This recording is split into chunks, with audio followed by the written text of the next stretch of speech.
All right, I think we're fairly close to all of the attendees that we had listed and expected for this evening. So I think we'll go ahead and get started.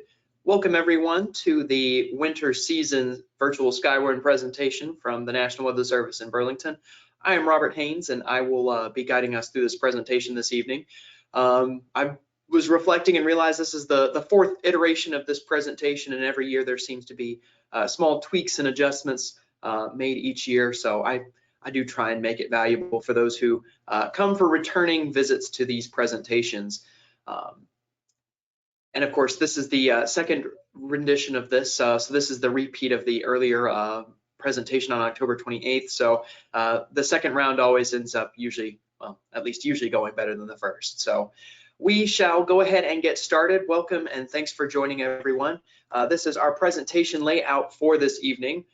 We will discuss what is Skywarn and what it means for us here at the National Weather Service. We'll provide an overview of who we are at the National Weather Service in Burlington, and then we'll dive right into our winter hazards and safety, winter weather and winter storm types, how to measure snow and ice, and then of course noting the ability to report on imping.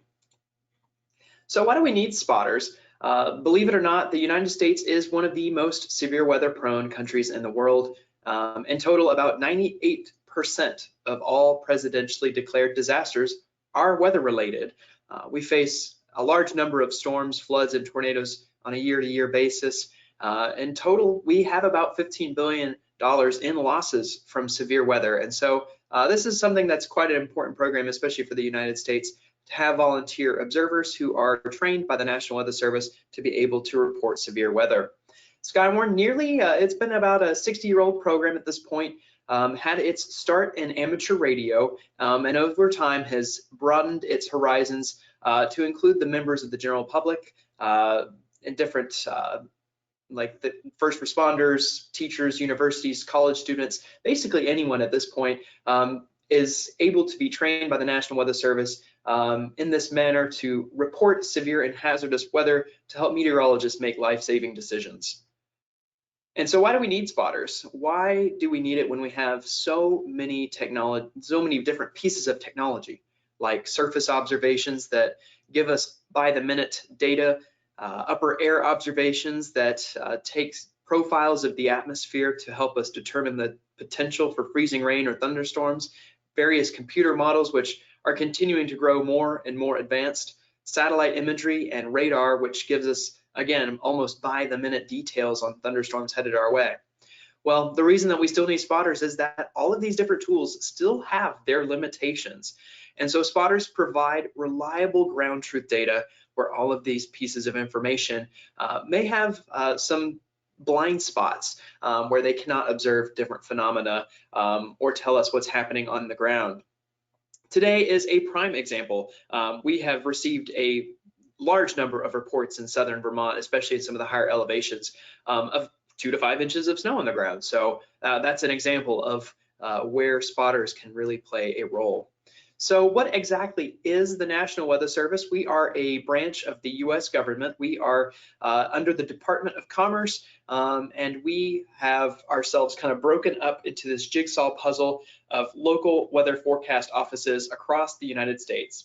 And our goal is to provide weather, water, and climate data with the forecasts and warnings to help you make those life-saving or property-saving decisions and enhance the national economy. Our vision is to make a weather-ready nation, and this type of class is one of those ways in which we hope to do so by helping members of the public and the community to be prepared for and respond to weather events. And increasingly, we're looking to, of course, help our nation become more resilient to climate-dependent events. Part of our strategic plan going forward is adjusting for climate change and incorporating social science to be sure that we communicate these impacts in the best way possible to help serve the underserved and the vulnerable communities as well. So increasingly, we are making sure that our messaging and our communication is in tune with these goals to ensure that we're prepared and able to respond to these events adequately. So the overall hierarchy of the National Weather Service, we talked about how we're all broken up into these different little jigsaw puzzles. These represent different geographical, socio-political boundaries. There's a large variety of reasons for why every office is shaped the way it is. But each area has a different region that they operate under, and these regions help to coordinate planning and messaging, and they often do a lot of the talking with higher levels of government than we at the local level often do. But they basically coordinate and synthesize the message to the interests of their region. And there are the various national centers placed across a large part of the United States. If any of them fail, in theory, one of them will be capable of backing the other up. You have things like the Space Weather Prediction Center, which tells us all about the state of the aurora, and of course has a lot of details about the upcoming solar eclipse as well. The Storm Prediction Center, the experts at forecasting severe thunderstorm weather and providing outlooks for that. The Aviation Weather Center, which works in conjunction with the FAA and our different center weather service units to help pilots in the air. And of course, the variety of centers that are focused around Silver Spring and Washington, D.C., including the Climate Prediction Center, Weather Prediction Center, and the Environmental Modeling Center, which generates things like, if you've heard of the GFS, Global Forecast System, or the NAM, sometimes we kind of shorten those to kind of the American models. They will be kind of responsible for forecasting that, and the Ocean Prediction Center. And of course, I always miss one. This is now the National Hurricane Center. And so then you have these national centers providing their expertise on specific weather phenomena. And following that, you've got the different river forecast centers. We were speaking a lot, especially with our Northeast River Forecast Center position here in Taunton. It's a little hard to see just given the blue boundary there. But down there, they focus on the different basins of water. We often forecast what is falling out of the sky, and the river forecast centers do a large part of forecasting what happens to all of that water once it reaches the ground, and how the different area rivers and lakes respond. So we were coordinating a lot with them when the July floods were occurring. And then of course, there are all of us at each of the different weather forecast offices that are trained to be experts in the local area weather to ensure that we understand and communicate that weather to the people who are in our area. And so where do we service exactly? We service Vermont, except for Bennington and Windham counties, and we have the 4 northernmost counties of New York in our area of responsibility. We are adjacent to the National Weather Service in Buffalo, in Albany and Gray, so we share borders with them, and so we often coordinate with them around the edges of our forecast area. But otherwise, we focus mostly on this area of northern New York, the Champlain Valley, and parts of eastern Vermont. And so we have a lot of complex terrain in our area that provides a lot of microclimates to the region. And so for us, I originally came from an area that does not have as many microclimates. And so for us, part of our training is learning how to best forecast for these different types of regions. And of course, knowing our microclimates and everything is great, but it doesn't always make as much of a difference if we don't consider who lives in those microclimates. And so part of our goal in, of course, examining social science and becoming more climate ready is understanding the makeup of the people that are in our forecast area and ensuring that our messaging highlights the most vulnerable communities. So areas like Chittenden County, which is a little more urbanized, will have more access to air conditioning. Whereas areas like the Northeast Kingdom of Vermont is going to typically have an older population as well as less access to air conditioning, being less urbanized. And so as a result, the area has a little bit more of an vulnerability to heat. And so part of our forecasting going forward will also be making sure that we take account for the people that live in our area as Vermont becomes more increasingly diverse. All right, so with that, let's start digging in. Let's talk about how we start the forecast and the whole context of the matter.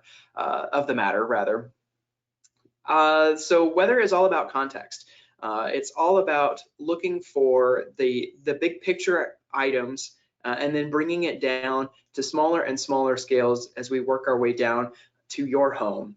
So when we talk about events like the different seasons or monsoons or the polar vortex, we're dealing with things that happen on a planetary-wide or hemispheric-wide scale, where these are features that change over a period of months. They tend to be slow to respond, things like that, but they're very important to helping us understand regional weather. And so then we break it down to the synoptic or large scale, the idea of looking for weather patterns like highs and low pressure and where those are located. And then as we go further down, meso, just kind of indicating a fancy term for saying this is a smaller scale. This is when we focus on things like hurricanes, derecho events, where are our cold and warm fronts located. And as we get further down to right where your home is, that's when we're looking at the scale of individual thunderstorms or wildfires. And as you get smaller and smaller down the cone, it becomes increasingly impractical to forecast the exact details of what will happen at a specific zip code a week in advance. You can sometimes get some of these planetary and hemispheric scale type things about a week or two, or sometimes even a month, if it's especially predictable. But on the local scale, that's very difficult to do, especially when things like hurricanes can sometimes really do a number on forecast accuracy and predictability overall. So what exactly is weather in all of this? Weather are these day-to-day events that come from things like fronts, our highs and low pressure. Think things like how things operate on a week time scale, like the cold snap or the heat wave like we recently had in October. Those are things that we look at as weather events. The climate type stuff is the long term. Think of it like a baseline or a average normal type deal, where the weather describes the day-to-day, often in the context of where it is relative to your climate normal. So climate will deal with that higher end thing of the that forecast funnel, where you're looking at the planetary circulations, and with that one you're looking at how often do these things occur, what is their frequency, what is their probability of occurrence. And so with that, you can judge whether your weather is adjusting your climate period over time as you look at each 20 to 40 year block and see how those normals change over time. And with that, you can make inferences based on whether an event is influenced by climate change. Now, the United States is quite varied in terms of its climate. We have many climate zones, and especially I'll point out the big island of Hawaii, which has 11 different climate zones in its area. So with all of this, we have to take into consideration how all of these different climate zones play a role in the context of our weather. And so what ultimately drives the change in weather and climate? The biggest player is our sun. How much of the land surface it hits.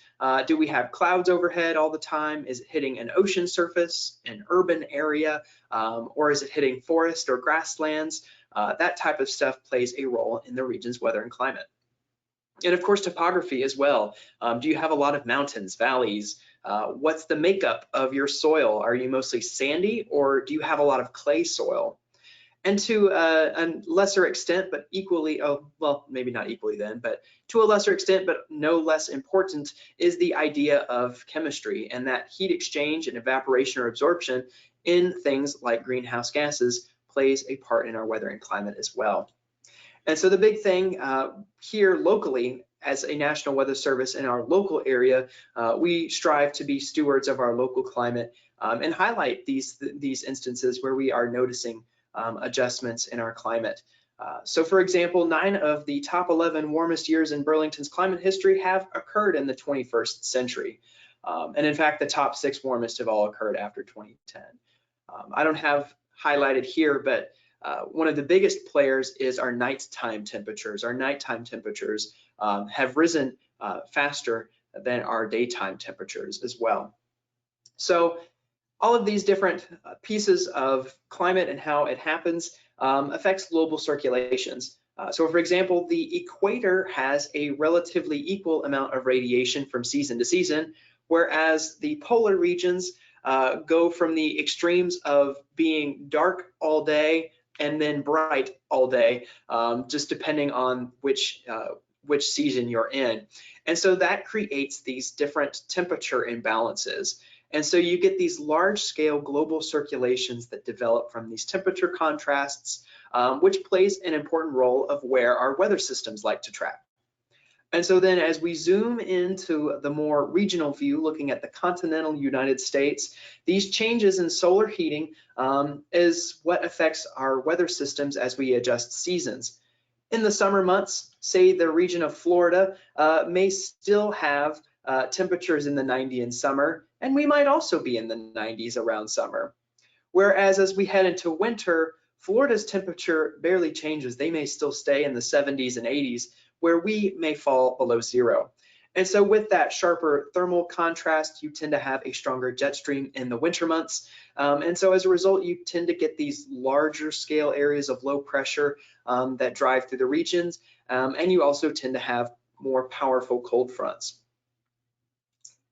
And so then as we kind of boil this down to a more regional level, as we look at where areas of low pressure are located, where fronts are, if you have things like adequate sunlight and you have moisture sources, we look for all of these different pieces of context in the weather puzzle to determine whether or not your area may have thunderstorms or if you may be relatively free of any thunderstorms or things like snow showers. And so now as we kind of boil things down to looking at your house-to-house local level, it's important to understand how things like radar works. So radar works by basically rotating around and scanning. It sends out a pulse and it's looking for what is out there. And so things like raindrops send some of that radar signature back to it. And how much it gets back to the radar determines how, like, the radar then assesses, okay, there's a lot of rain there because I've gotten a lot of return from that area. So it's spinning and rotating, and you'll notice that the angle that it is rotating also adjusts. And so with that, we can build three-dimensional scales of what thunderstorms look like. If you've ever watched on TV where a broadcast meteorologist is using that type of software to show where a hail core is in a thunderstorm, it's using the fact that our radar scans up as it goes through its different volume patterns.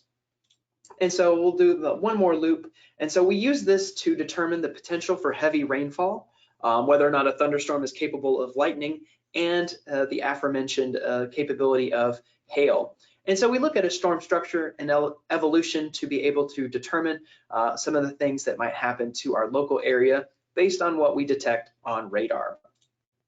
And the next thing, this is just my personal opinion, but I think many would share the fact that satellites are probably the single most important technological advancement to our understanding of weather and observing Earth's climate. Beyond just giving us those nice, pretty pictures that we sometimes view, they help us detect fires and smoke. And they probably added the greatest, just the sheer volume of what they add to the data set on Earth's temperature, it cannot be understated. Weather stations occupy a very small part of the world, and a satellite just allows us to see on a much larger scale Earth's temperature. And of course, we utilize it for monitoring hurricanes as well. And now bringing weather to the point locations, this is an automated surface observation system, or ASOS, and we usually have these located at airports. These have all kinds of different pieces of equipment to measure the weather conditions in a local area. There are all kinds of different instruments that are made to match standards set by the World Meteorological Organization.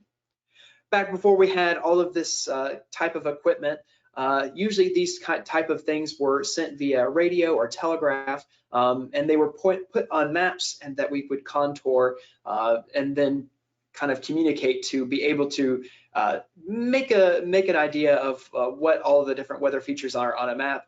But now we have all of these different automated tools that help us to quickly process and make similar type of weather maps from of old, but now with more modern technology. So here's a look at some of the different instruments.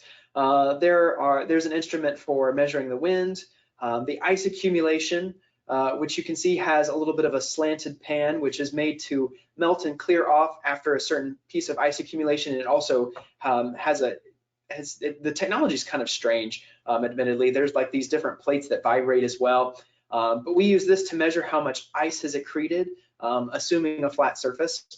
Their present weather type, which uses a laser to determine whether or not sleet, snow, or freezing rain is falling based on the precipitation that's falling between this laser. We have the temperature sensor. Notice how it is built to be shaded and protected from solar radiation to prevent it from tampering with the measurements. The ceilometer, basically measuring what the lowest point of cloud is for, usually aviation has the greatest concern of this. Our dew point sensor, visibility sensor, you can see another more kind of laser-based approach there. Lightning detection, which in conjunction with multiple areas triangulates a lightning strike's location and helps us figure out exactly where lightning strikes, another pretty neat piece of equipment. And of course, the precipitation gauge, which you can see, especially in open areas like the prairie, which is noted here, you can see that it has this area to help protect it from winds from affecting the observation. Still affects it a little bit, but it offers at least a little bit of help from that. All right, so that's a broad overview of how we take things from a large scale planetary context and boil things down to a local level and some of the instruments that we use to do so. And at this time, I will give a reminder that there is a box for questions. At any time, if you have any questions during the presentation, feel free to submit some of your questions in the box. We do have a few areas, through a few periods where we'll have an overview, and I will answer some of those questions that I see there. All right. So now let's talk a little bit about weather forecasting and preparing for hazards. How do we detect those type of hazards? How do we see what's coming? Well, our forecast models have really helped us in a lot of ways. We don't have to do a lot of the advanced calculus that is involved in developing a weather forecast. There are on the orders of 5 quadrillion calculations per second that are done on our supercomputers. So I'm thankful I do not have to do that sheer amount. But nevertheless, think of the Earth like an onion, in that it has a lot of different layers, and all of these different layers are interacting one with another.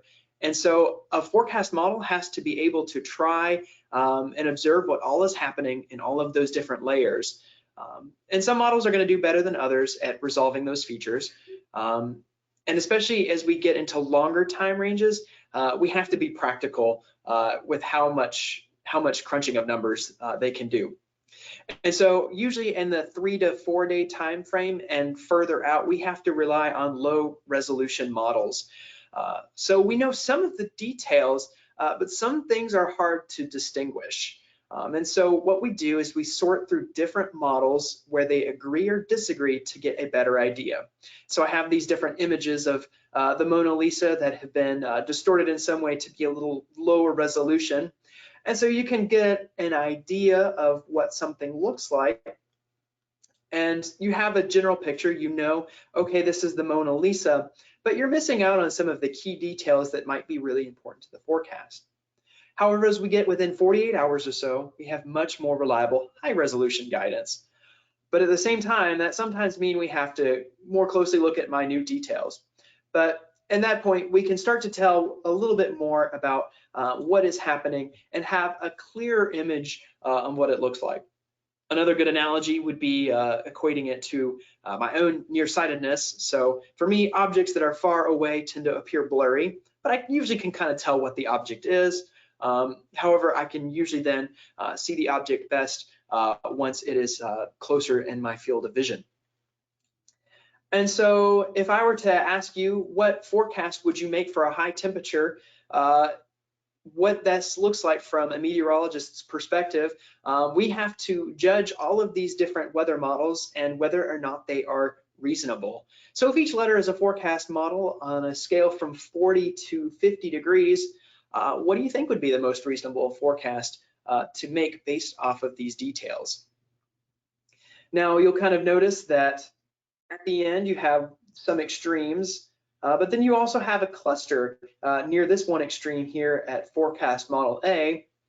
Forecast model H is all on its own there at 50 degrees. So as a meteorologist, for us, we would probably forecast somewhere within the range of B through F. That's where the models are clustered. That's statistically where its mean, median might be centered. We can use other forecast knowledge to kind of understand what's more reasonable, but that would be the general picture of what we might use to forecast something. Now, say over time, the models start to shift, where it moves a little bit more in this direction, where some of the models now start to show that, hey, maybe G and H are not so much outliers as we once thought that they were.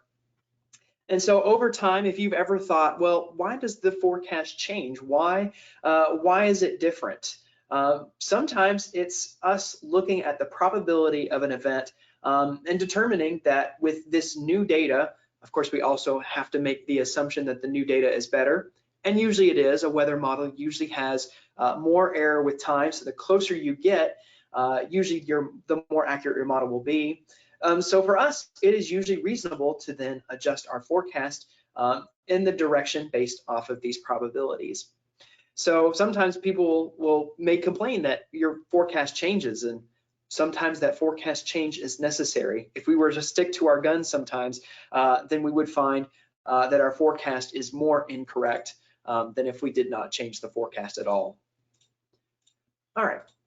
And so with that, how would you then handle a forecast range of snow like this? On the left, I have listed different towns, and here is a box and whisker plot showing the range of possible snowfall for these areas. And what do you notice? Right off the bat, you can see that here the snowfall amounts being forecast, these are the whiskers or the low end probabilities, ranging anywhere from 2 to the right-hand whiskers, which are more of the extremes. In this area, Ticonderoga had even the 75th percentile, but 16 inches of snow. So in effect, you have a forecast range of 2 to 16 inches, with the most reasonable case being about 4 to 14 inches in a lot of spots.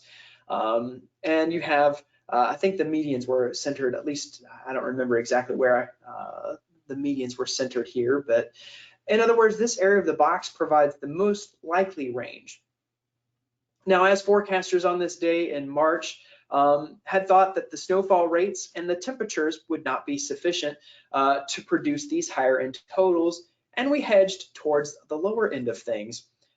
However, what do we do with handling this forecast range, though, in terms of probability? We should probably still communicate the fact that the potential, at least for 6 or 8 inches of snow, which can be impactful for the region, is still quite high.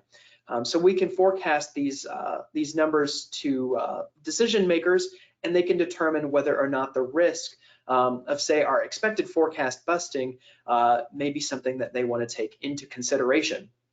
And so the March 14th case this last season is a good showcase of using probability and trying to do a better job of communicating these type of things on things like social media to help people make these decisions, even if they note certain disagreements with what we might put in our expected snowfall total. And then finally, the last piece of the puzzle that is something that's growing and changing is the use of AI and machine learning in forecasts. It'll have probably a big role to play in the forecasts of tomorrow. These models can look back to past events and use that to then look at future forecasts and determine the chances of severe weather. And so this is an example of a particularly high-end outbreak this year. And so you can see that for any level of severe events, the forecast guidance was the AI type forecast was forecasting anywhere between 10% at the fringes to 50% in this area of northern Georgia and eastern Tennessee. And how did it do? It did pretty well. You can notice that there are still some biases that may still be noted. Even in AI, we'll probably run into issues because, again, every forecast model is not going to be perfect either. And the ability to observe everything that's happening on the Earth ever is something that, well, we still don't quite have the capability of doing and probably never will. So there still will be some areas of error, but it's a way that the forecast is growing in how to detect these different hazardous events. All right, so that's a broad overview of Skywarn, the National Weather Service, and our goal, how Skywarn fills in some of the gaps of these different pieces of technology that we reviewed, like our radar and satellite and our automated weather stations. We talked about forecast philosophy and what that looks like, and using the broad context of our global circulations and our weather patterns to then bring that down to a local level. And then we reviewed how forecasts are made and how the technology is expanding. So before we get into the heart of our winter weather training, I will take a break here and give everyone 30 seconds to a minute to ask any questions before we hop onto the next part of our segment.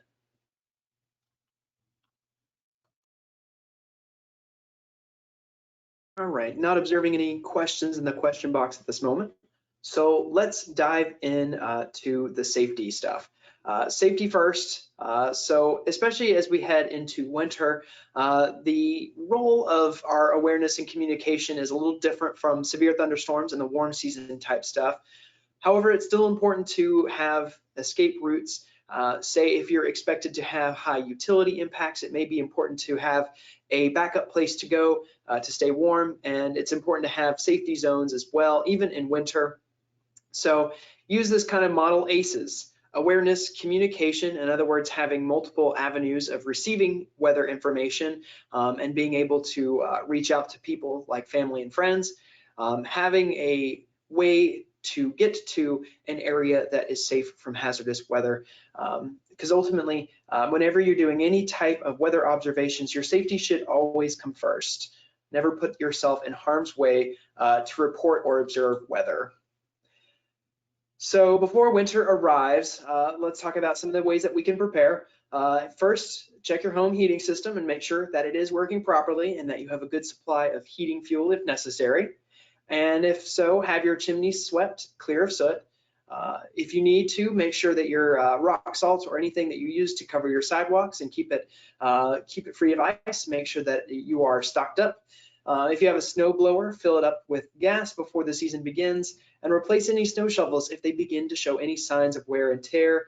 Make sure that you also have an extra supply of food, water, medicine, battery-operated radios, flashlights, and extra blankets in case the power goes out in a winter storm. So probably the most important thing to highlight is that most injuries that happen in winter come from driving in snow and ice. About 70% during the season, 70% of our injuries due to snow and ice come from vehicle accidents. And about 25% come from people being caught in the middle of a storm. So driving in winter, we are a little bit used to it here, but it still provides a danger and warrants the caution. So make sure you have that winter storm kit prepared in your car, have that extra blanket and coats in the cars, have flares ready as well, and have all of those different pieces of equipment mentioned earlier, having things like tire chains as well if necessary, and making sure that your windshield wiper fluid is filled and ready to take the cold temperatures, as well as having a scraper that is able to effectively remove ice and snow from your vehicle. And so we encourage you to prepare and be safe for winter. Our winter forecasts, you can find the latest updates at weather.gov/btv/winter, and you can click through the different tabs to find out all of these different winter-related pieces of information. And if you've never made a point of using our point and click, I also like to highlight this, as I don't know if too many people recognize that every point you click on the map has a different area that shows our explicit forecast for that point that you can bookmark, because the URL is specific to the very point that you click. So find the spot that is most relevant to you, and you can have the data that is most accurate to your local area. And we encourage also the use of things like the hourly weather forecast, which breaks down all of these different icons and these more general forecasts and puts it on an hourly scale that you can then observe to help your planning. It's a little archaic in terms of its design, but still it provides hour by hour information. All right. What better way to prepare for winter than to know the climatology in the area? Our area tends to have a lot of has a lot of terrain features, and as a result, you can see that in things like our snowfall and our temperature. In general, our higher elevation areas, like the Adirondacks, as well as the Green Mountains and parts of the Northeast Kingdom, are typically going to have 100 or more inches of snow, with some of our summit levels you can see getting up to or in excess of 200 inches of snow per year. Whereas in the valley locations, amounts tend to range at any given year between about 50 to 100 inches, depending on the location. And then parts of southern Vermont, even some of the higher elevation areas in southern Vermont, can stick a little closer to 100 inches, as they can sometimes struggle to be, they can sometimes have more marginal temperatures for things like freezing rain or sleet or something like that. And then, of course, as we get into the heart of winter, our temperatures will be lowering down. By the heart of winter, most spots are in the 20s, but with the low temperatures, there is a little bit more variation, where areas like Saranac Lake, New York, tends to be near zero at the heart of winter, usually late December and into early January. Whereas for most of the region, single digits to near single digit readings are common. As for our snowfall, the month where we see the most snowfall days or any measurable snow is January. So the peak activity for snow in the region is December, January, February, and then begins to tail off from March into April as we round out the year. As we look to more significant levels of snow, like say more than 6 inches of snow, most locations usually have anywhere between about 2 and 3 days where they have more than 6 inches of snow. In some of the more active years, you can see the numbers are more like 4 days, sometimes 7. And at some of the extremes, especially some of our high elevation areas like Enosburg, Waitsfield, or Cavendish, can be closer to somewhere in the ballpark of 10 to 13 on some of their extremes. And I have to also highlight the fact that we are probably one of the most freezing rain prone areas in the United States as well. Especially Messina, New York, tends to have a lot of freezing rain that occurs over the year. This is the annual average number of hours with freezing rain. So this is an average over the year. So this is about per year, anywhere between 15 to 21 hours for most of the region. And you can see this small circle of closer to 21 to 24 for Messina. So on average, we're having to deal with at least 1 day's worth of freezing rain in total, usually broken out over several days. And usually it is most common in the month of December. And then as actually we head into the spring months, it actually tails off in terms of its relative frequency. And so usually this has a lot of high impacts to utilities, ice storms, especially with when coupled with winds, can usually topple utility poles, communication towers, and it disrupts travel. Ice can be very disruptive and can do a lot of damage to the region. And then the climatology of ice jams. Ice jams tend to happen at the season's shoulders. So usually early on, like in December or January, whereas the breakups usually happen towards March. So the freeze-up jams usually happen early following the first cold snap, especially if the daily average temperatures are under zero for several days.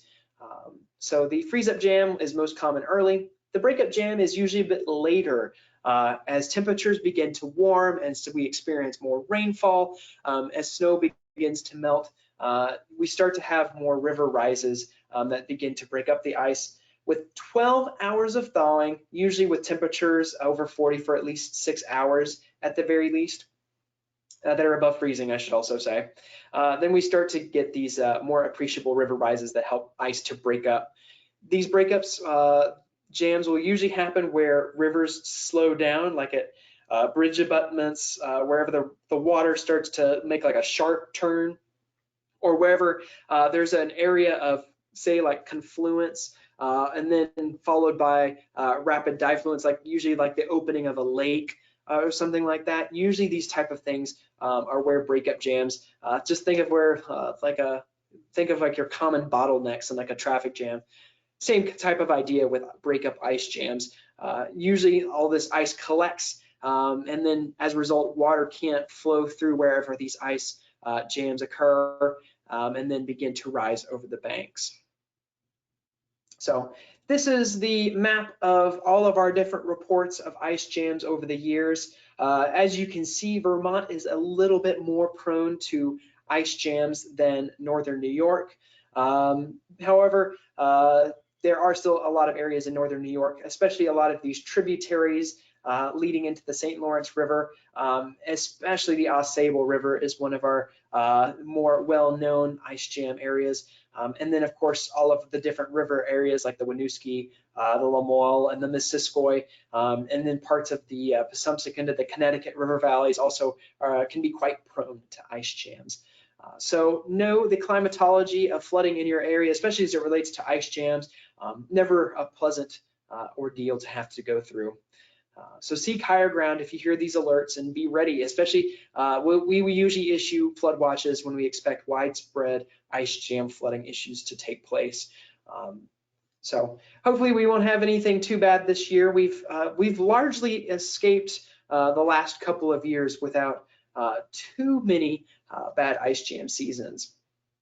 Now, I have to give a small overview of thunderstorms. I think it's important no matter the time of year to highlight this, because even though we are well beyond our climatological peak of June, July, and August, we still can have severe wind events running towards the end of the year.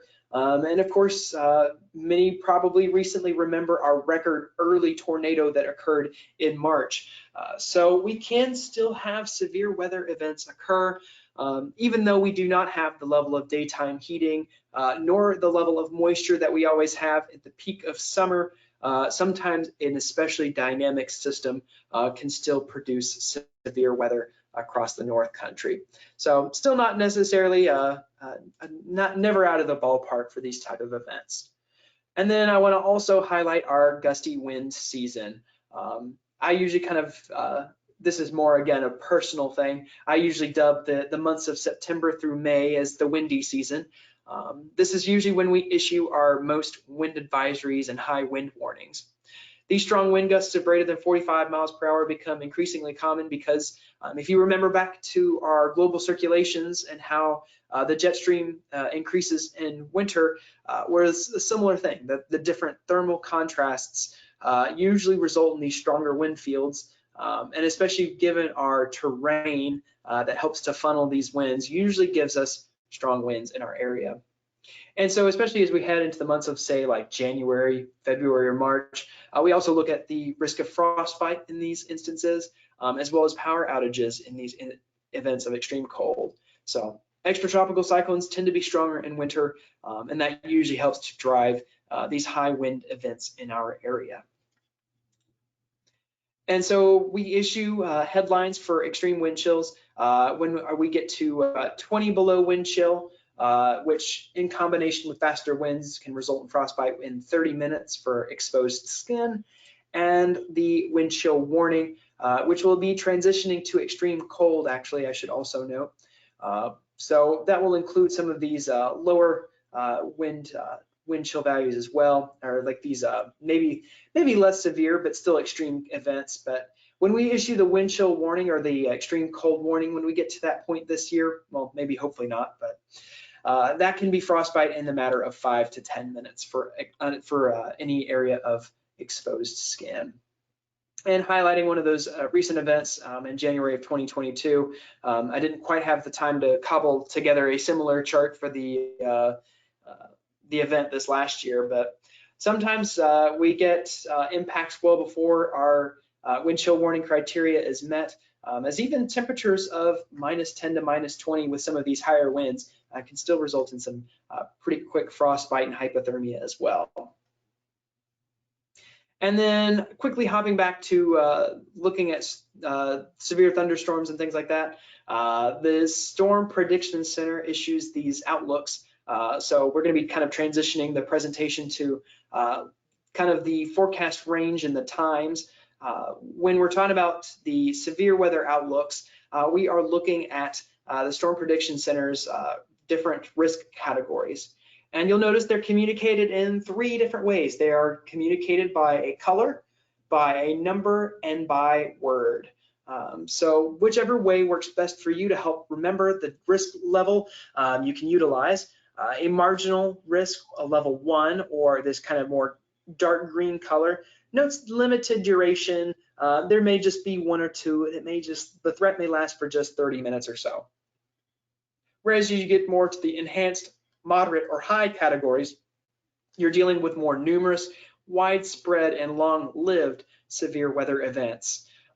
So typically here in Vermont, we tend to stick in the 1 to 3 risk outlooks from the Storm Prediction Center.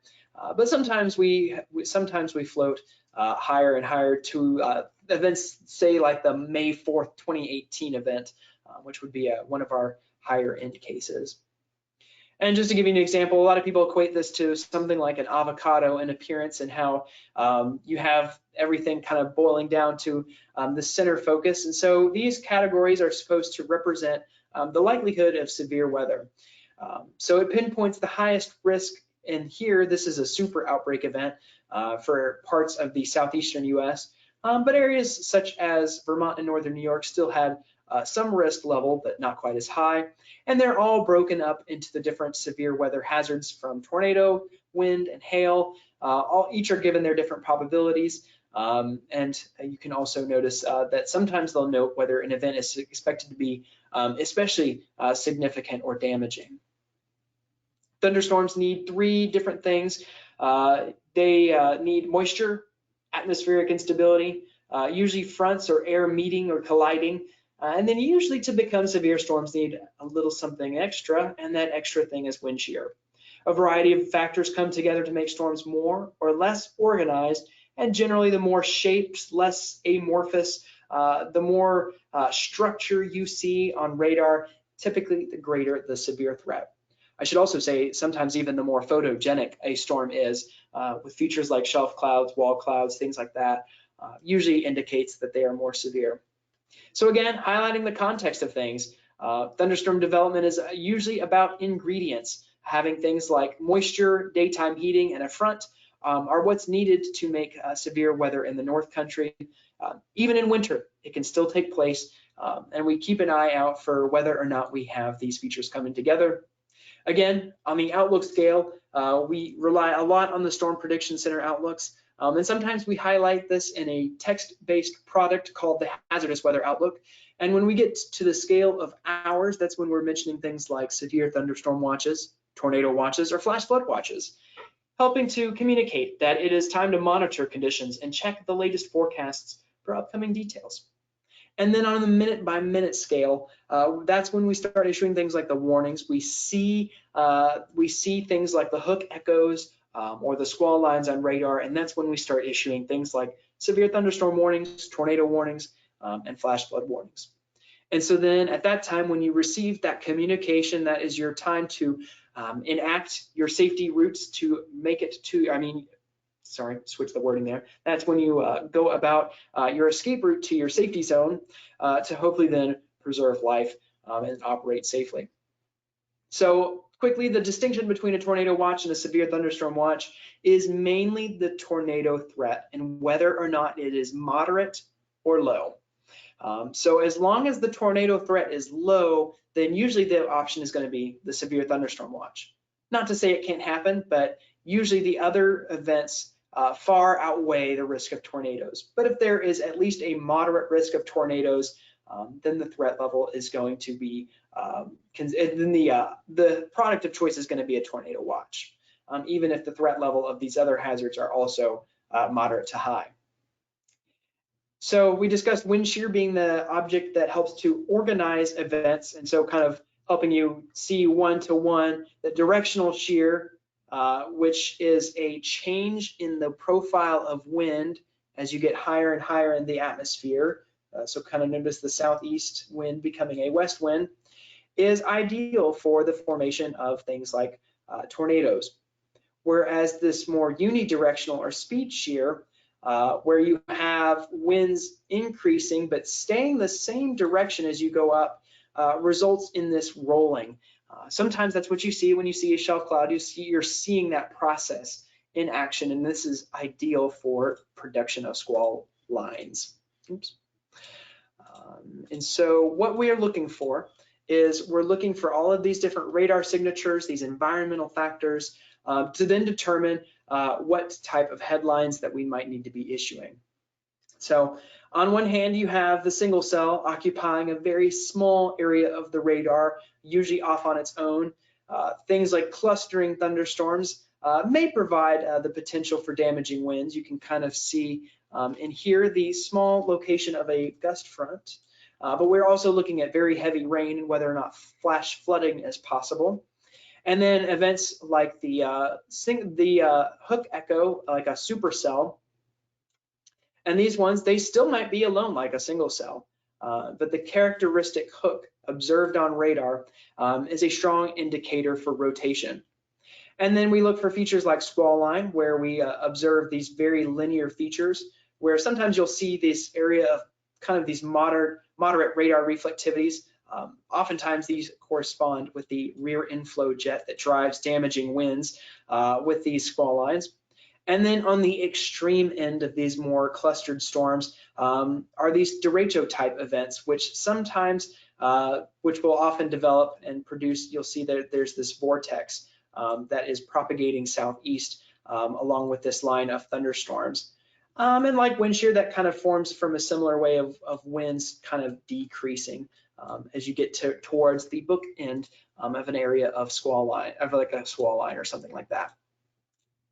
So we're looking for the structure of thunderstorms and how they change over time to be able to relay some of these threats. So the threat for severe weather and what type you get often depends on the storm structure. And so we're using radar and these different outlooks, the characteristic of the environment's shear, to be able to determine what type of hazards we face. So clustering in New York, and then this is the May 4th event where you see it develop then to a squall line, producing widespread wind damage across Vermont and to New Hampshire and parts of Maine. And so finally, to mention what the criteria for severe weather is, for hail, we're looking for an inch or greater in diameter and wind gusts in a thunderstorm greater than 58 miles per hour. For tornadoes, we're looking for Doppler indicated rotation or confirmed reports of tornadoes from a spotter like you. And for flash flooding, we are looking for at least 6 inches or more of flowing water on roadways or rapid rises in rivers that pose a threat to life and property. So think things like ice jams as well. And this is just a quick look at the chart. Since we have a lot of trees sheltering our area, it's often important to look at some of these different proxies to estimate what exactly the wind speeds are. So even notice as low as 39 to 54 miles per hour. Actually, sorry, I'll say as low as 32 to 38 miles per hour. You can already have your whole tree in motion. So sometimes we get reports, a lot of people were very worried that the whole tree is in motion, but usually that equates to about 32 to 38 miles per hour. Depends a little bit on the tree and how tall it is, but usually it takes a little bit more, towards about 39 to 54 miles per hour to begin breaking off branches, unless the tree is very old and dying. And then once you get to about 55 to 72 miles per hour, that's when you start to damage structures and uproot trees. And then as you get towards hurricane force gusts, which can happen in thunderstorms, absent a tornado, I will note, that's when you can start peeling off roofs, breaking windows, and starting to push objects like cars and mobile homes. And then in the strongest, highest end scenarios, 113 to 157 miles per hour is sufficient to tear a roof off of a house and lift cars off of the ground. And then for our different pieces of hail, it's good to approximate them to objects that are not marbles, since marbles vary in size. But a quarter is sufficient for severe weather. And in our area, our largest hailstone, I think was, I'm actually blanking on the exact number, but in general, Vermont's, the upper echelon of hail that we see is baseball size usually. Usually we get reports more in the quarter to $half sized hail, and a little bit more rarely the ping pong or golf ball sized hail. All right, and so you'll notice that, of course, the scale of damage for each of these different hazards differs. And for particularly destructive events like these 80-mile-per-hour winds that are capable of tearing off a roof or baseball-sized hail, that will alert your phone. If you've ever gotten the wireless emergency alert, for the generic base severe thunderstorm event, that will not trigger your phone, but the destructive storms capable of these things will set off your phone if you have that turned on. And this now also includes snow squalls. Snow squalls will also be alerted on your phone if we think that they are of considerably dangerous in terms of its potential impacts. And so how do we know when weather is hazardous? We've talked a lot about context and ingredients. So ingredients, think about this example from the Vermont Department of Health about making a pancake. You have your whisk, flour, which I'm going to assume is all-purpose, self-rising flour, and of course eggs and buttermilk, all to make your buttermilk pancakes. The watch is when you have all of these different things together. And the pancake warning is when you have set it all in the griddle and your pancakes are ready to be enjoyed with your Vermont maple syrup. So for the summer months, that will be things like a tornado watch or a severe thunderstorm watch. When we notice these ingredients, and it's issued over an area. So this is just mostly the heads up. The event isn't happening yet, but the ingredients are all there. We are noticing they are present to create strong thunderstorms. And the warning is when it is when we start seeing it all come together. So house 1 may get a warning, and house 2 may never get a warning. But you can see that the risk is just close enough that the watch highlights this broader scale area. And again, the warning area is going to be on a more minute-to-minute scale overall. Now, our winter stuff works a little bit different. It's still all about ingredients, but with winter, it's a lot more complex in terms of, do we expect sleet, ice, or any transitioning precipitation types? And of course, the impacts may differ on the exact amount of snowfall. And so we issue these based off of our level of confidence and a threshold. So a winter storm warning is when snow, sleet, or ice here in the North Country, at least of 7 inches of snow or half an inch of ice is expected. We issue winter storm warnings to highlight a high confidence in travel impacts and potential impacts to utilities. Watches, which are issued when it's possible, where we're encouraging people to prepare and monitor forecasts, usually issued 2 days in advance. And the advisory is when winter weather is expected, although its scale may not be to the level of a winter storm warning.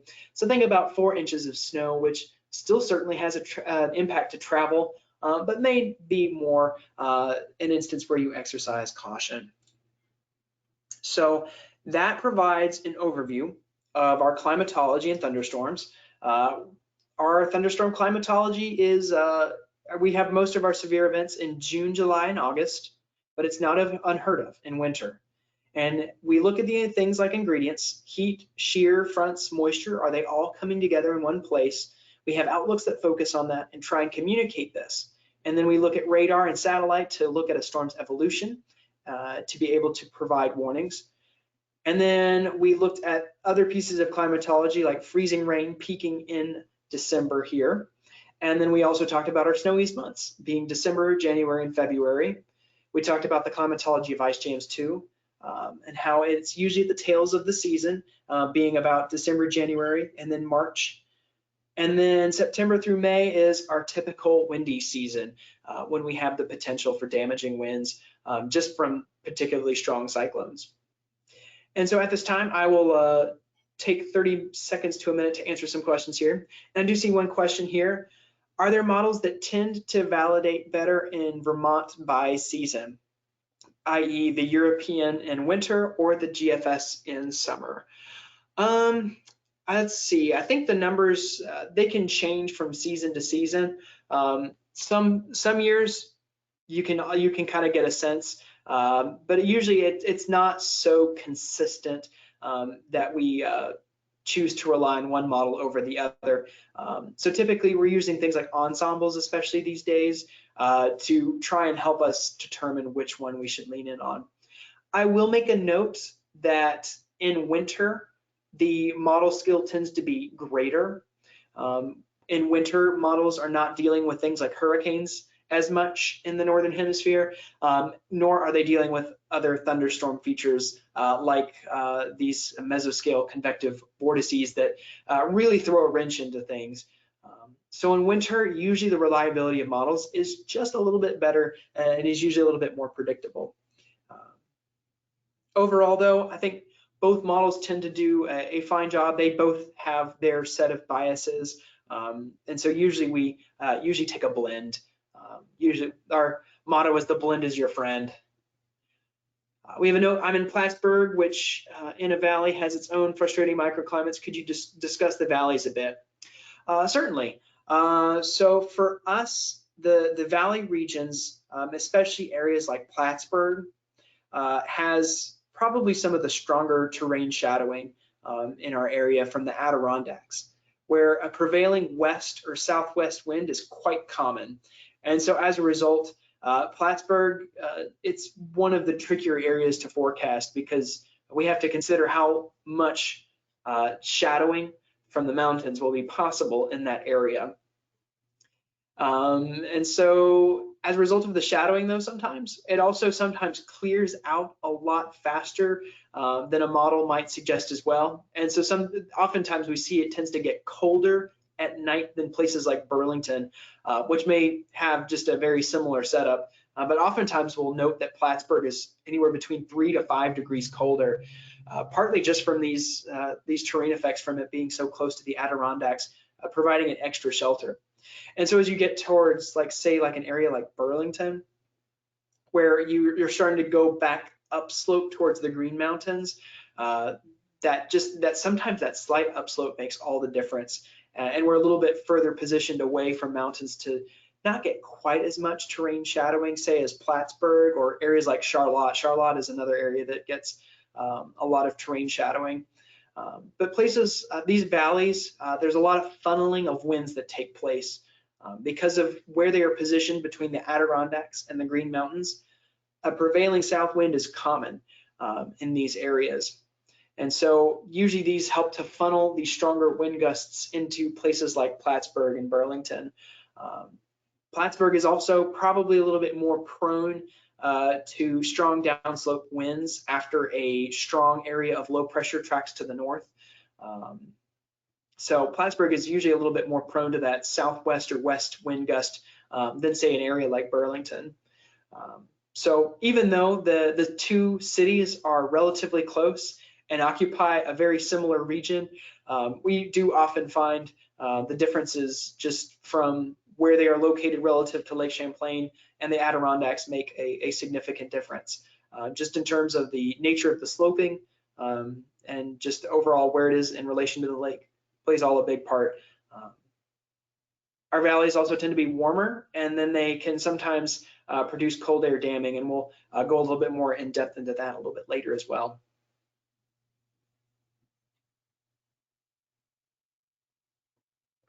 All right.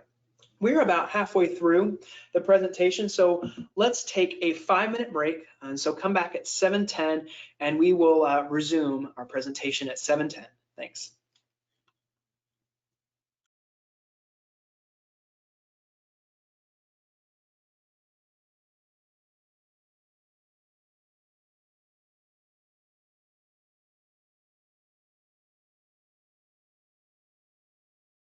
All right, I have 7:10 o'clock, so we will end our break here, and we will now get into the rest of our presentation.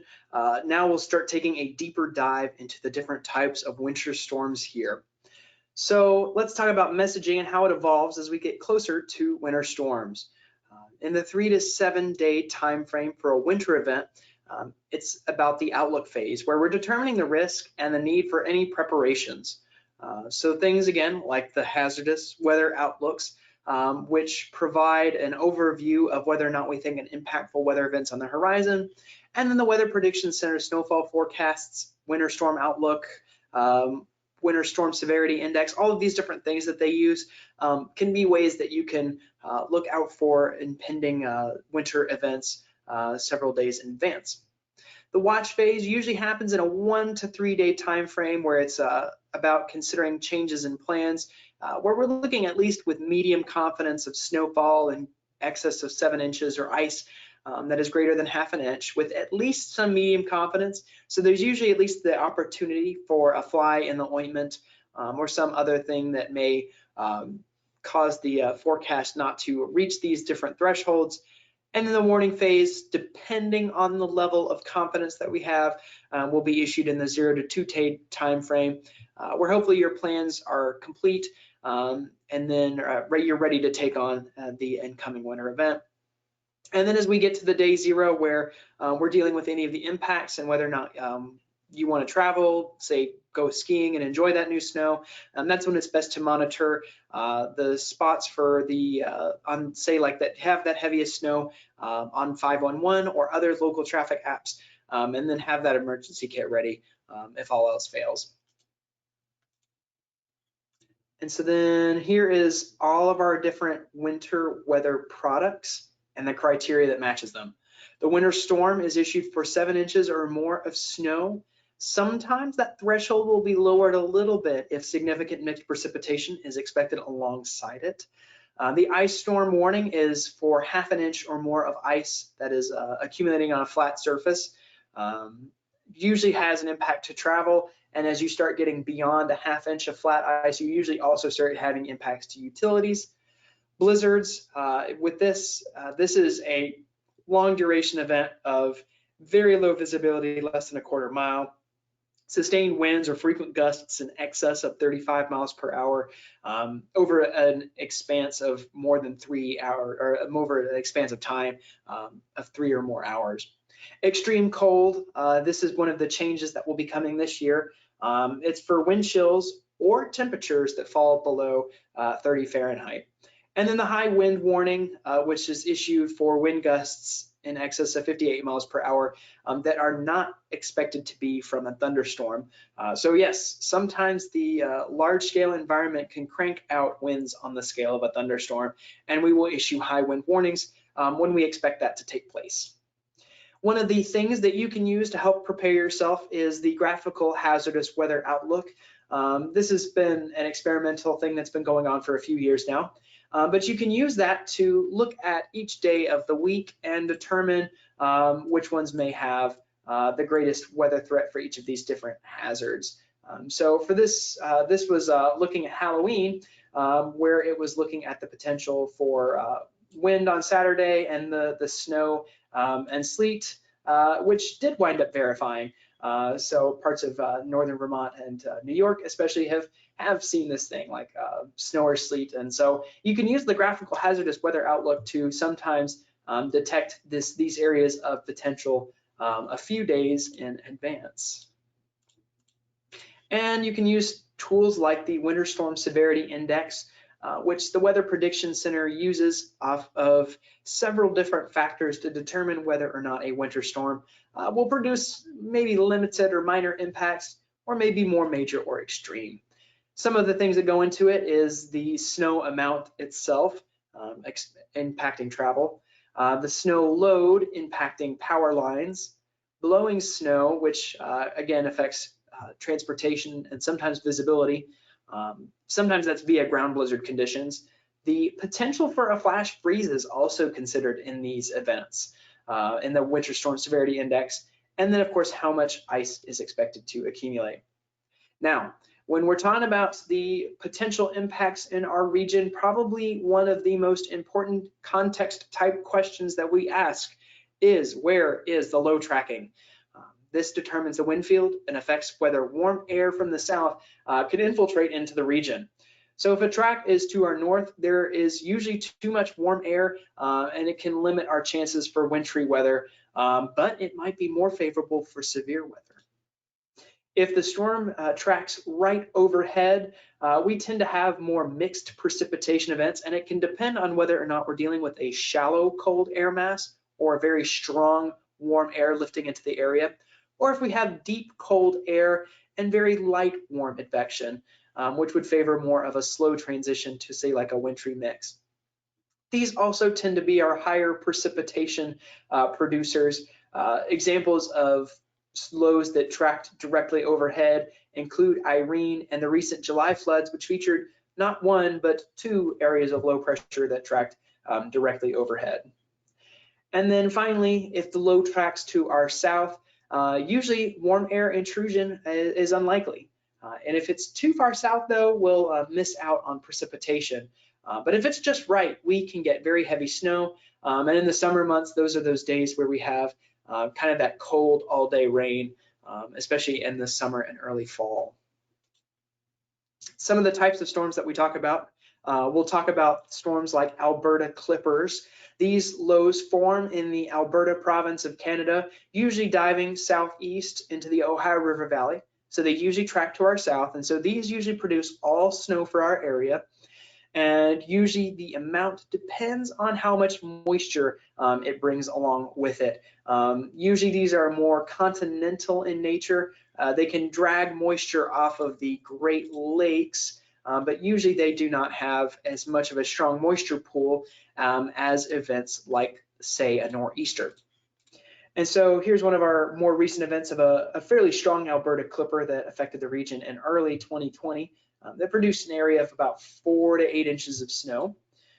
And in comparison, the nor'easter tracks usually somewhere either from the Gulf of Mexico up the east coast, or sometimes it develops right over Long Island and then meanders a few days.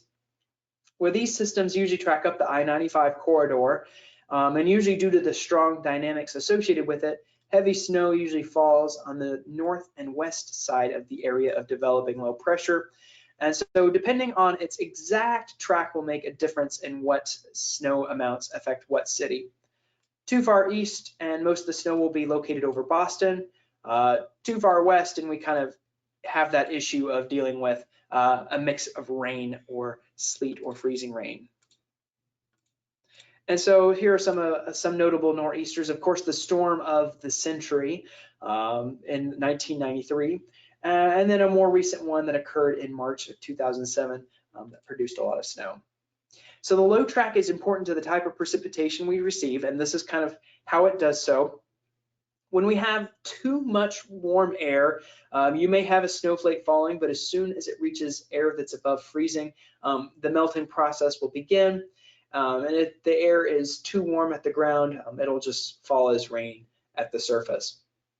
Now, if your profile is cool enough that your dendrite does not completely melt, then you get your snowflake to reach the surface. Note that this is not including examples of, say, freezing drizzle.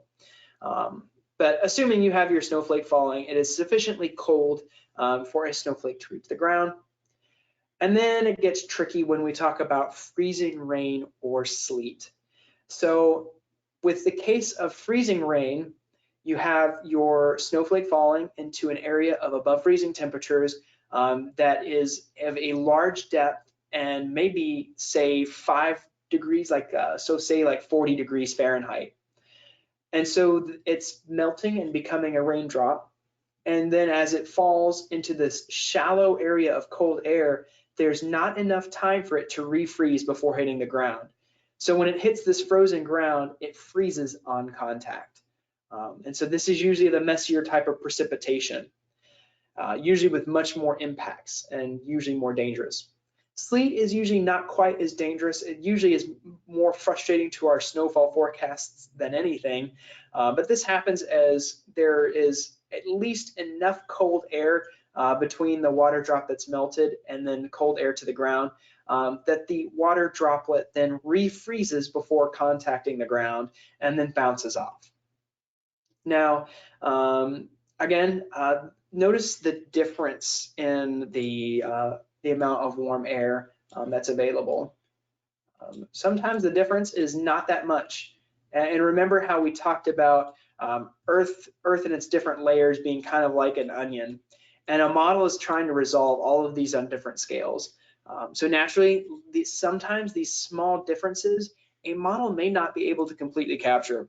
So these are often very difficult to forecast. And it's one of the, I think one of the more important roles that a spotter can play in winter is helping us detect freezing rain versus sleet, because these are very tricky things to forecast. And we talked about the role of our valleys, and they play an important role with freezing rain. So our mountains tend to trap cold air. We kind of deal with not quite so much the scale of, say, like the Carolinas, but we have a little bit of cold air damming that can take place. Say you have a high area of high pressure that is positioned to our northwest, and it's driving this cold polar air into our area. And so this air is cold and dense and gets trapped through our mountain areas, where you may have an incoming area of low pressure driving warmer air up and over this area of cold air, making areas like Messina particularly prone to freezing rain. But Plattsburgh is also not out of the ballpark for these type of events, where cold, dense, often very shallow air settles into these valleys, just due to how our topography is set up. And so here's just a weather map of that particularly impactful area of low pressure that produced widespread ice in 1998. And let's talk a little bit about the characteristic of our snow. Snow has, of course, all different kinds of shapes and sizes, and the temperature of the atmosphere that the snowflake is falling through and the amount of moisture available plays a large part into what type of shapes you get. The ideal range is in Fahrenheit between the teens and just a little bit below 0. That's the ideal threshold for making snowfall. And with a lot of moisture, that's when you get these large hexagonal flakes that everyone knows and loves. Especially if these type of snowflakes fall into temperatures that are near freezing, then they can often collect other areas of snow, as well as there's some partial melting, and they'll start to kind of stick together. So you can usually get your largest snowflakes when you have these type of temperatures in the upper atmosphere, reaching temperatures that are near freezing. Now, what usually, well, maybe not usually, but one of the very frustrating things that we sometimes have to deal with is either moisture content that's not high enough, or these temperatures that are not quite sufficient for snowmaking, where we're dealing with needles. Needles are probably the most frustrating element in forecasting. They have a low snow to liquid ratio, so there's a lot of water packed into them. And so just because of where they sit in relation to where these better snowflakes are, they usually result in busts to our forecasts. And they also are more dangerous to travel. They are harder to get traction on than regular snowflakes. So when we as forecasters have to consider forecasting needles, we are usually not at camp. They're usually more impactful and make snowfall forecasting harder.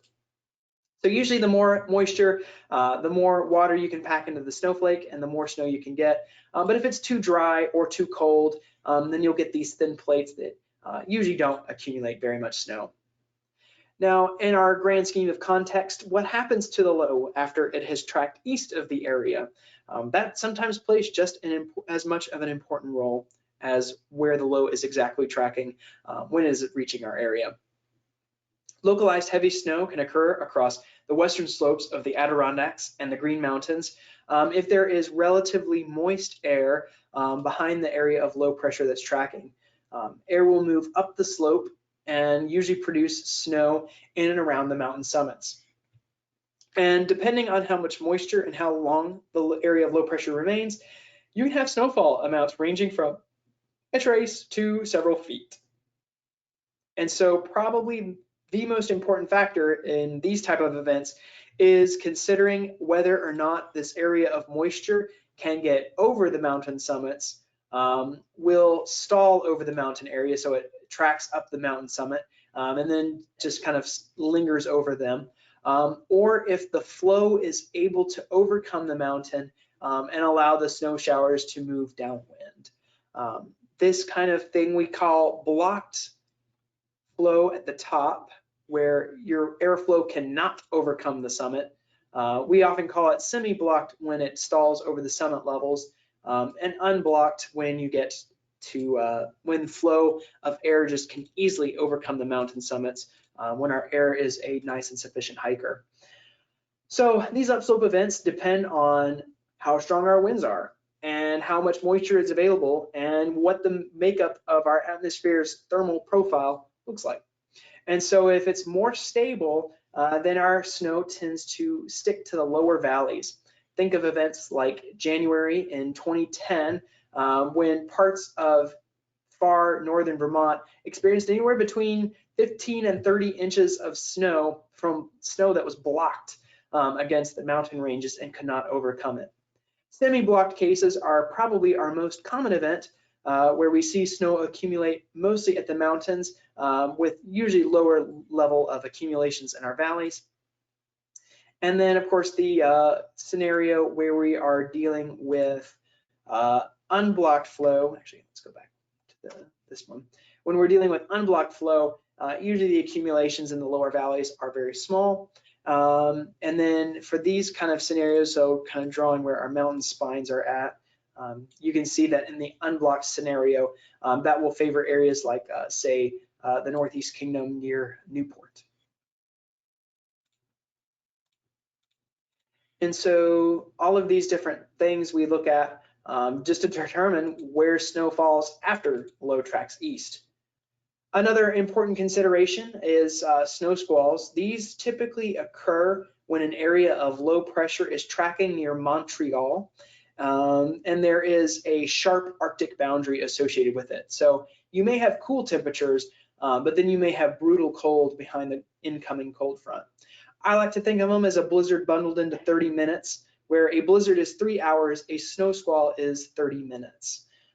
So with these, you have strong winds, usually in excess of 35 miles per hour, very low visibility from the heavy snow, and then the rapid onset can catch motorists by surprise as a result of the quick onset time. And so here's an example of that rapid reduction in visibility as a snow squall in 2022 was approaching the Burlington airport. Just to the south, you can see that conditions are clear, but from the incoming snow squall, you can see the wall of snow as it's about to approach the airport at that time. And probably one of the biggest hazards associated with probably the biggest hazard associated with snow squalls is the flash freeze. So especially if our temperatures, say on the pavement, are able to warm above 32 degrees, and then you get this very heavy snow that rapidly accumulates and then melts on the above freezing road temperatures, followed by the flash freeze conditions, say in the teens or even sometimes the single digits. You get this layer of ice then on your roadways. And so then as a result, you have all of this liquid that quickly turns to ice and then results in dangerous travel. So you have the twofold impact of the poor visibility, the rapid accumulation of snow, and then the melting that then makes it icy even after the event has passed, that makes them particularly dangerous. And so we warn for these snow squalls now, and we apply, at this stage, we only apply the considerable tag that will alert your phone when we think that the flash freeze component will also be part of the snow squall that's coming. And so mentioning the snow squall, we also then have to mention the blizzard. So the snow squall is 30 minutes and then it's done. The blizzard is a 3 hour or longer period of these 35 mile per hour gusts or greater. And it's usually included with heavy falling snow or blowing snow on the ground that reduces visibility to less than 1.5 miles. And then, of course, have to also mention lake effect. Lake effect can both produce snow squalls and can also produce blizzard conditions as well, depending on its longevity. But the lakes, this is about the most favorable time for lake effect snow before the lakes begin to cool down and our temperatures can sometimes, at this point in the year, approach the teens. We are in the most favorable time frame for these to occur. Warm air that's just right off the lake surface will interact with these Arctic fronts to produce these unstable areas of convective snow showers. I've always liked this image that shows the lake effect snow band, where you can see this shallow area of convection, whereas just above it, it's all clear. So these are very mesoscale, microscale kind of features where the adjustment of wind can affect what your accumulations look like. And in the right conditions, you can even have lake effect snow extend over 200 miles out from the Great Lakes. And so this was an example on Leap Day in 2020, where we saw favorable conditions for lake effect snow. And you can see the strips of lake effect snow made it all the way into Maine. And so with that, we have looked at our different types of winter patterns. We've talked about the importance of the snow, the low track, and how that impacts our forecast of precipitation type. We've talked about how terrain affects freezing rain and makes areas like the northern Champlain Valley and St. Lawrence Valley prone to it. We've talked about our wraparound snow in upslope events and whether or not we're dealing with blocked or unblocked flow. We talked about snow squalls and their hazards. We've talked about blizzards and then lake effect snow. So that covers most of our winter patterns and our precipitation types. Before we hop into recreation forecasting and other winter considerations, I will give 30 seconds rather to a minute to look at some additional questions that we have here. So let me know, do you have any questions about winter patterns and precipitation types?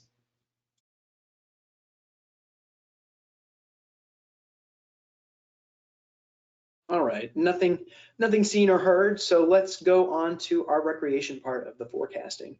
There's not too much opportunity for boating left as we start to get some ice on the lake, and of course, this is when our lake tends to be its most gusty as well. When we talk about our marine forecasting, it's all about the potential for mixing. As you can kind of see here, we have an image of Lake Champlain with a backdrop of the mountains. And the waters are all nice and open, whereas on land you have buildings, trees, and other terrain surfaces that apply friction. And so with that, you have less friction over water, usually resulting in greater winds in and around Lake Champlain. And then probably the other important consideration to this is the actual water temperature itself. What's the difference between the water temperature and the air temperature is what governs the level of mixing.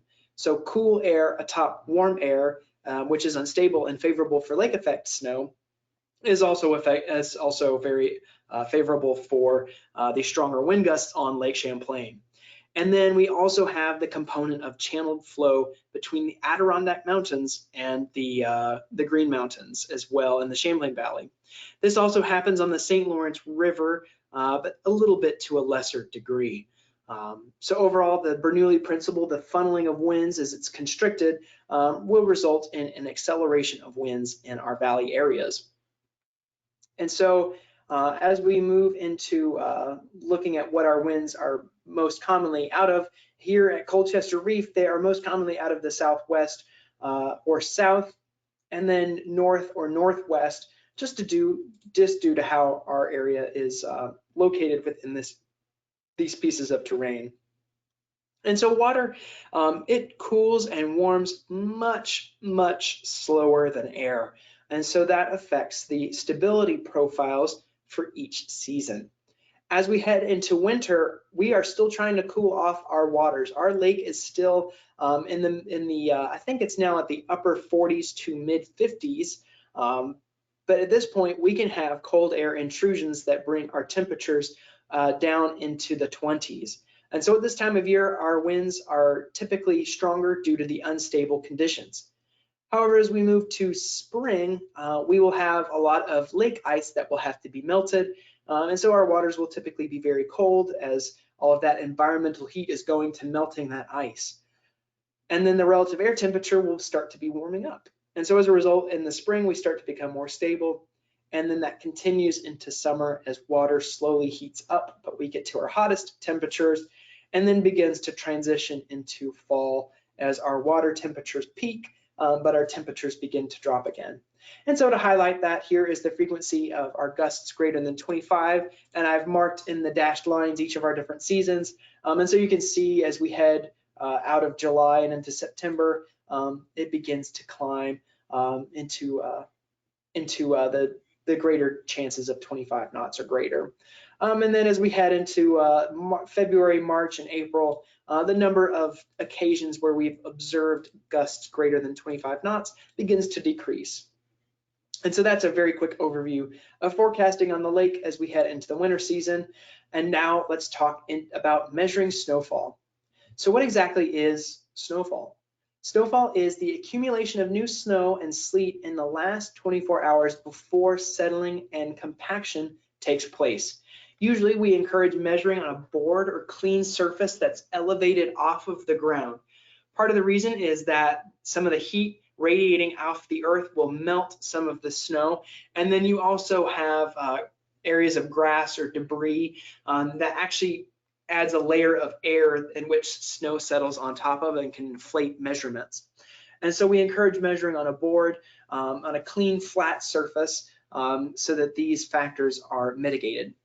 The snow depth, on the other hand, is the average depth of snow, which includes old snow and ice that remains on the ground whenever you observe it. So that's whatever you're observing on the ground. So 90% of the time when people are sending us reports on Facebook, most people are actually sending us a snow depth report as opposed to new snowfall. So this is our snow measurement guideline. It's important to have a snowboard. Usually you want a light colored snowboard. Anything that's too dark will absorb solar radiation despite our low solar angle. And I'd encourage having a flag as well. I've lost a snowboard to being buried in the snow and not having a flag. But here is the official method to measuring snow that we use at the National Weather Service. We measure what the total depth of snow is every 6 hours on that board. We then wipe the sleet clean and start the process over and add up the totals every 6 hours to then get what our estimated snowfall is. So it's other tips. It's important to take an average of measurements on the board, especially in windswept scenarios, or if there is a little bit of a slope, you'll want to be able to account for things like that. So taking an average of those measurements on the board is important to getting the most accurate measurement. And then in the situation where we are dealing with melting, you can look at some of the more individual hourly rates before all of that melting takes place or the wind carries it off and away. But typically when we're talking about the total snowfall for an event, it's the summation of these 6 hourly totals that we're using. A good example of a site to use, it's semi-protected such that you do not have as much wind blowing into an area, but it's not so close to the trees that it's impacted by said trees and buildings. So usually you want these kind of semi-protected areas that it's at least open to the sky. So this field is a nice example of a good snow measurement site. Ideally, you want that snow stake to then measure snow depth or a snowboard in this type of area. And just quickly going over a cartoon image of measuring snow in the 6 steps. 1 is to have the supplies on hand. 2 is to know the right place to measure snow. You want a sheltered spot from the wind, but you want it also in an open area. And then set it up before the snow begins, set the board out and make sure that it's ready. And then when you measure it, make sure you're not measuring it at an angle, but record the total snow depth to the nearest 1/10 of an inch, and then wipe off the board and begin the process again. Once snow stops, measure as soon as the snow is over so that you can get an accurate measurement before melting or drifting takes place. And then you can report to us via our storm report page, call it into the office, or via social media. And here's a few other notes I have as well about planning and showing the importance of picking the right location. So here's an example of what a tree can do to your snowfall observations. This measurement taken near a tree measured just 3 inches of snow in the shelter of that tree. Outside of the shelter of that tree, there was 6.5 inches of measurable snow out in the open.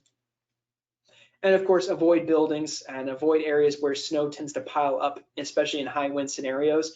It's best to avoid being near buildings to avoid the erroneous measurements that can come therein. And then as far as measuring snow depth, this usually only applies to our co-op and CoCo-ROS observers. It's usually best, this is not a perfect example, it's usually best to have it in an open spot and also away from a tree. Unfortunately, we don't have that liberty for our snow stake on Mount Mansfield, but in general, it should represent the vicinity of the area in which you're measuring the snow depth. The one trick is, of course, what do you do when you have some snow on the ground and other areas you have open ground?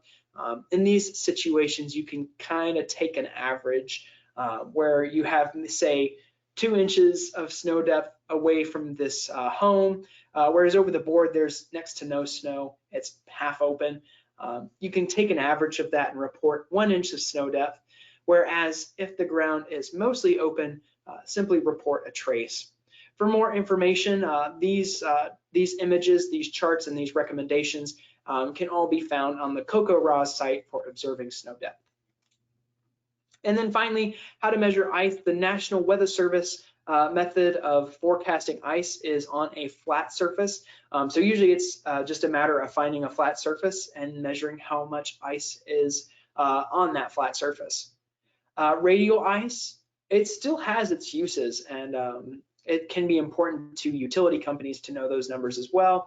But in these situations, you take an average of the number and then exclude the branch from those calculations. So here you have 7/16 on one side and 3/16 on another side. And then of course you subtract the branch and then you take the average to get your ice accretion, which would just be 5/16 of an inch in that scenario. So radial ice is also a little trickier. So if you are going to send us a radial ice measurement, please take a picture because that will help us verify and have multiple eyes on taking those ice measurements for a radial ice event. And then we'll apply the conversion necessary to make it equivalent-ish to flat ice. So for any of your snow and ice reports, you can fill out the web form, which is located at weather.gov/btv/storm report. And you are always welcome to call us, you or any member of the public, at 802-862-2475, where you can reach an operational forecaster at any time if you hit the star key from our phone tree. And then you can also use social media. We are on Facebook and I guess Twitter/X as well, where you can find us and send reports.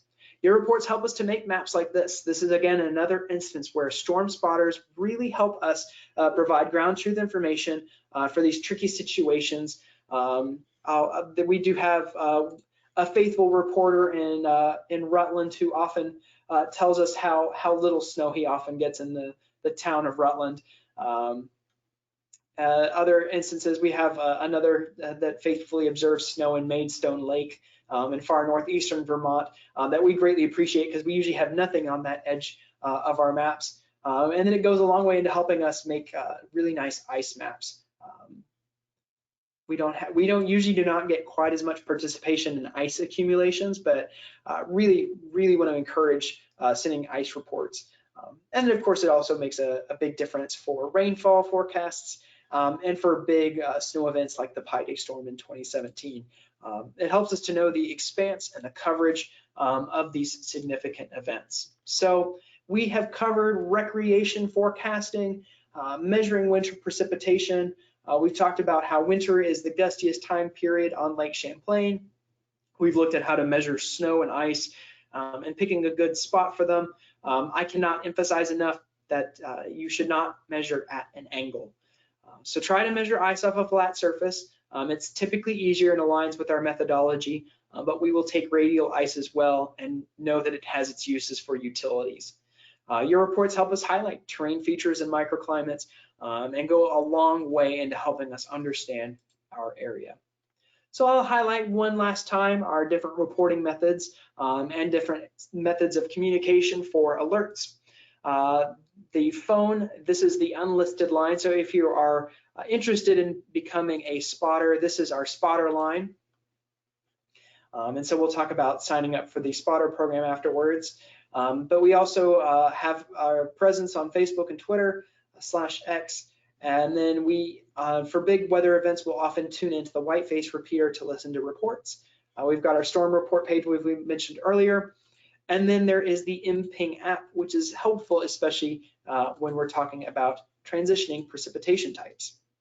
So the best way to get alerts is through things like NOAA Weather Radio, having the alerts set on your phone, so like the wireless emergency alert system, a TV broadcast or media outlet that you trust, and social media works, but in very busy weather, we may not be able to monitor social media at all times.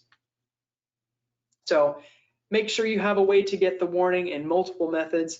Make sure that there's not just one point of failure in terms of getting weather communication, and make sure that your friends and family are aware about incoming weather events.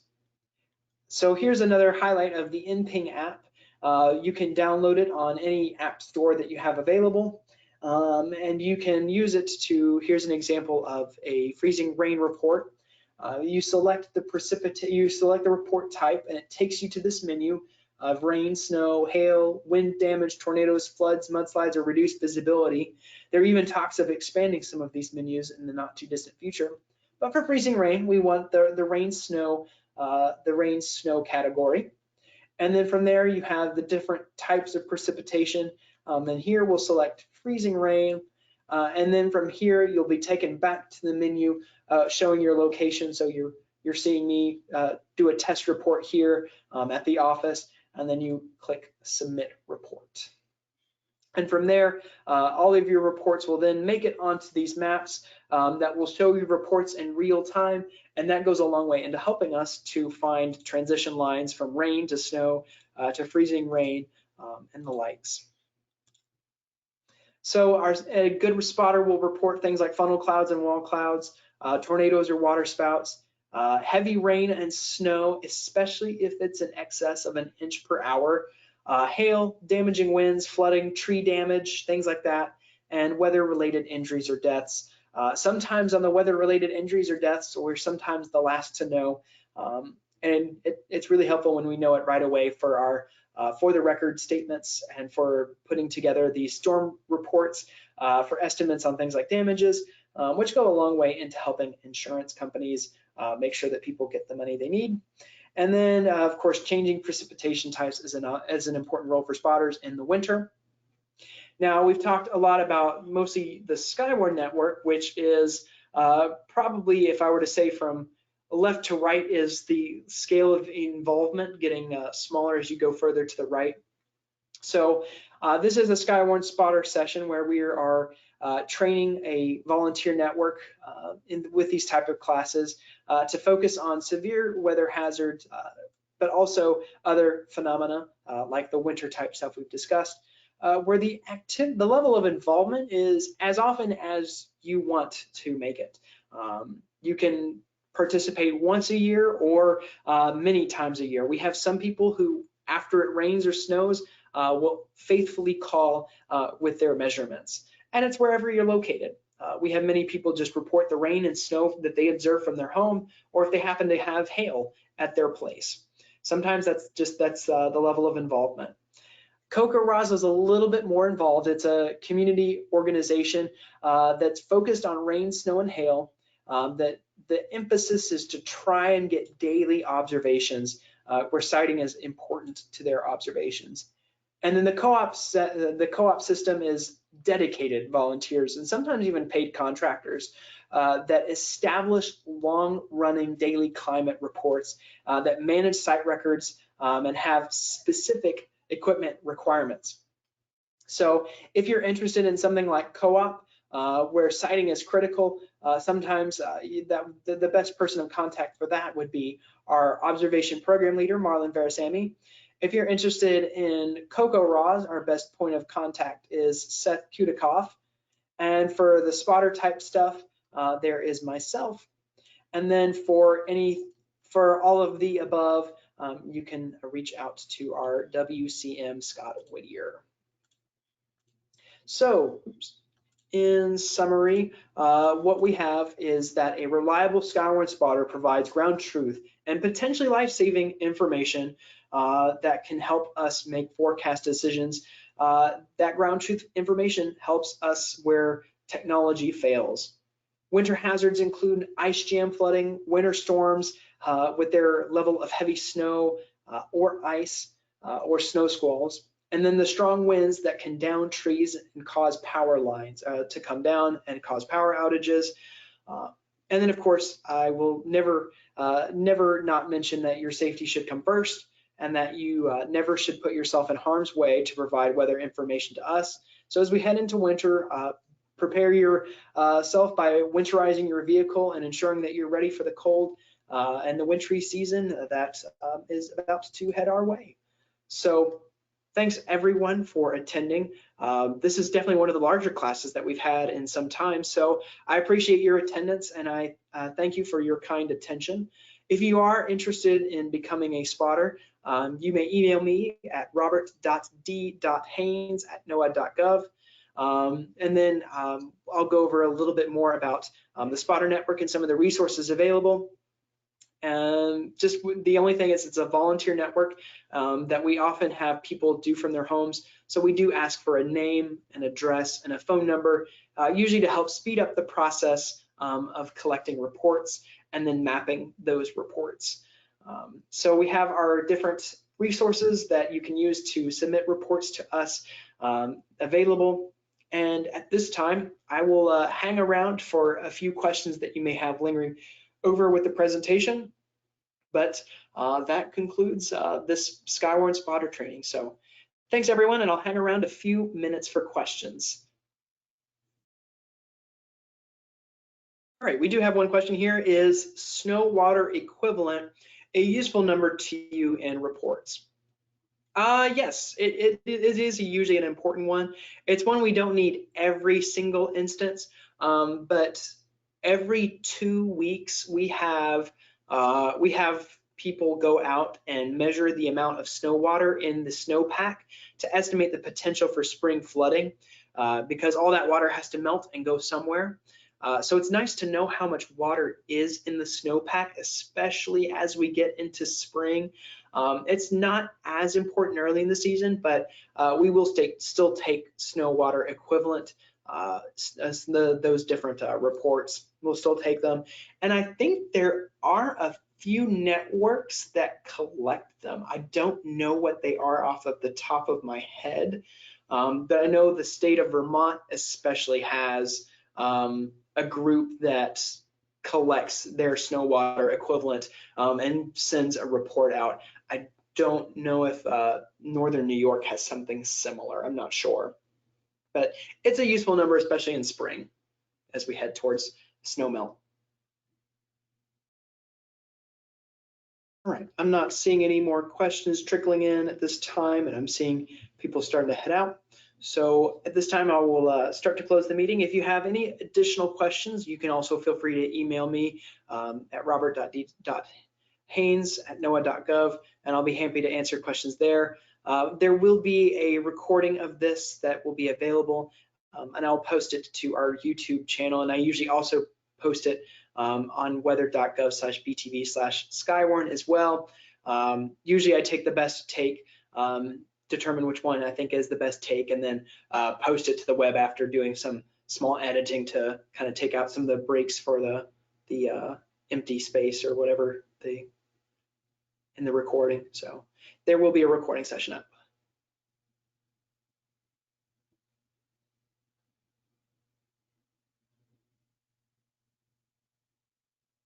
All right, with that, I will close out the meeting. So thanks again, everyone, for your attendance, and I hope you have an excellent rest of your night. Bye-bye.